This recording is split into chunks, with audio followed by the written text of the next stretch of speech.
கழக பொதுச் செயலாளர், சட்டமன்ற எதிர்க்கட்சி தலைவர், வருங்கால முதலமைச்சர் எடப்பாடியார் அவர்களின் ஆணைக்கு இணங்க குன்றத்தூர் ஒன்றிய கழகம் காஞ்சிபுரம் மாவட்டம் சார்பில் ஆலோசனை கூட்டம்.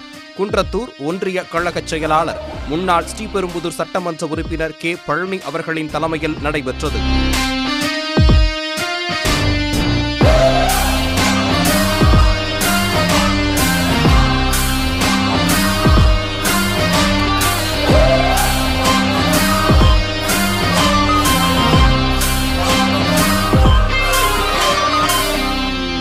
முன்னாள் அமைச்சர், காஞ்சிபுரம் மாவட்ட செயலாளர் வி. சோமசுந்தரம் முன்னிலை வகித்து கழக உரிமை சீட்டு வழங்குவது, கழகத்தின் வளர்ச்சிப் பணிகள் குறித்து, மக்கள் நலப் பணிகள் குறித்து நிர்வாகிகளுக்கு ஆலோசனை வழங்கினார். பின்னர் இக்கூட்டத்திற்கு வருகை தந்த கழக நிர்வாகிகளுக்கு புரட்சித் தலைவர், புரட்சித் தலைவி, புரட்சித் தமிழர் அவர்களின் வழியில்